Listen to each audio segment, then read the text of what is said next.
Toastmasters versus the standard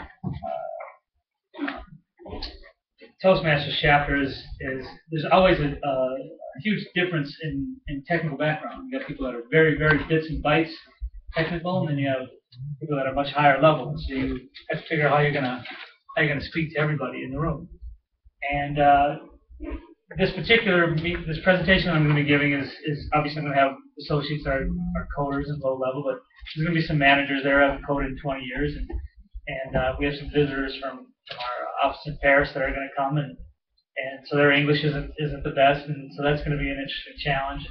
And so who do you speak to?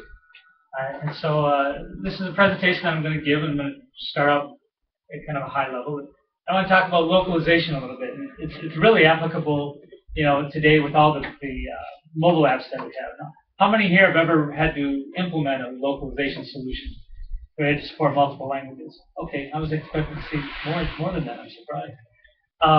The company I work for, it's a French company. We do medical device. We manufacture medical devices. And so this product that we have right now, we're supporting 8 languages. We have 5 more languages we need to support in our next release coming up in August. So we're releasing Japan, Czechoslovakian, Swedish, Danish, lots of languages. And a lot of times when people design these solutions, they're just thinking of the context of getting the data displayed. And they don't think so much about maintaining.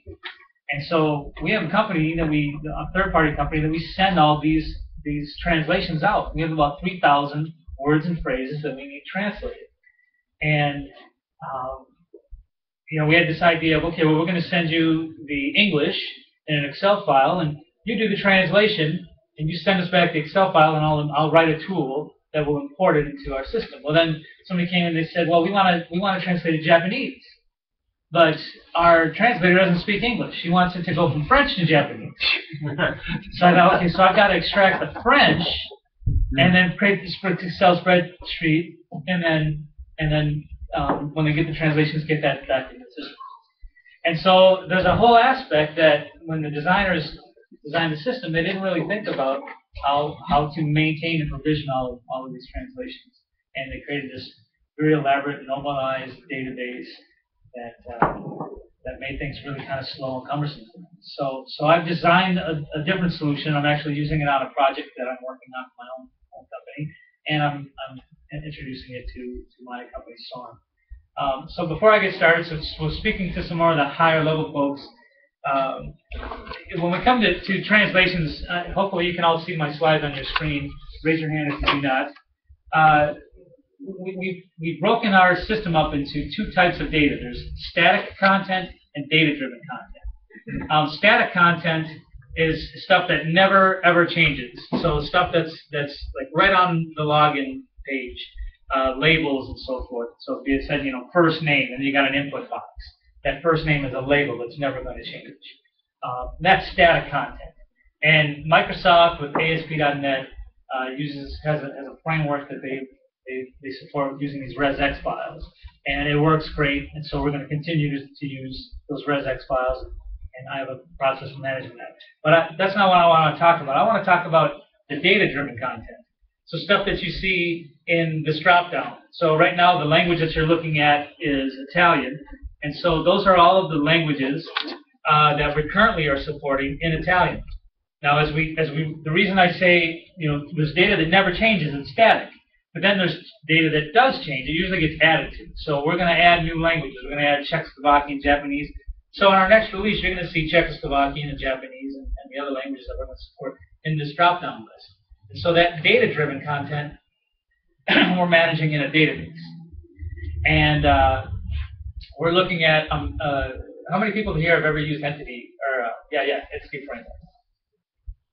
Have anybody ever used the Code First Entity Framework? That's pretty cool. I'm just getting introduced to it, and I like it. Brett here gave me an interesting article comparing ORMs to Vietnam, and it's a really great article. And so I'll come to me later, and I'll send that to you if you're interested. But so I'm using this, and what I did, well, just to go back again, here's data-driven content. Here we have data-driven content where we've got a period. So we've got days, weeks, months. We've got days of the week and so forth. Again, this is all in Italian. And so based on the language that you use, all of this gets translated.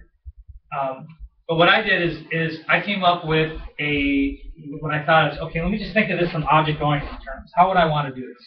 So if I had a translatable object, okay, any object, some objects are translatable, some are not. So if I got any translatable object, so for example, you're looking at your screen, you see day of the week. I want day of week to be a translatable object. I want a month to be a translatable object. I want language to be a translatable object. So if I had a base class called translatable object, and a translatable object would know about its reference text. So I could give this translator an Excel spreadsheet, and I need to put all the reference text in this column. So I could ask any translatable object, give me your reference text. And then I could ask any translatable object, give me the German for whatever value you are, or give me the Spanish or the English or the French or whatever it is for you. And because you're a translatable object, you know how to do that. And so I created this base class. It's not an abstract class, and it's not an interface. It's an actual class called translatable. And it has reference text, and it has translation XML. And over to the right, you'll see here's kind of what an object might look like. See, the reference text is month. So I need to translate that word month in all these languages. And so you see in the translations, I've got mese, which is Italian for month. And then I've got the English in Great Britain, which is simply month.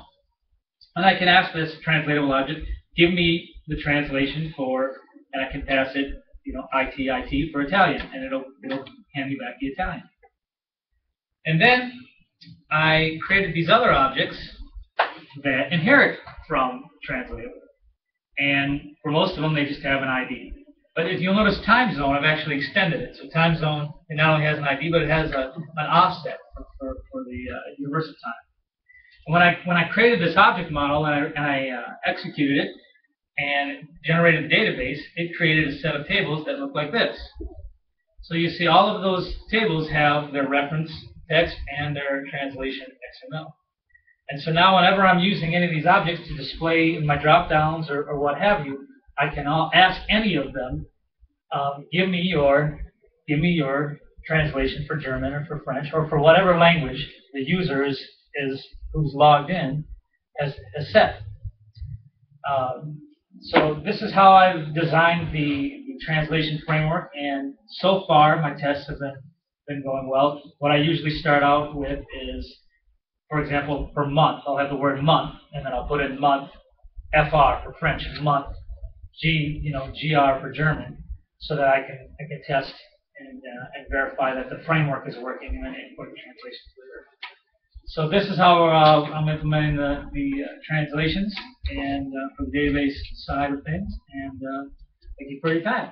This wasn't too late.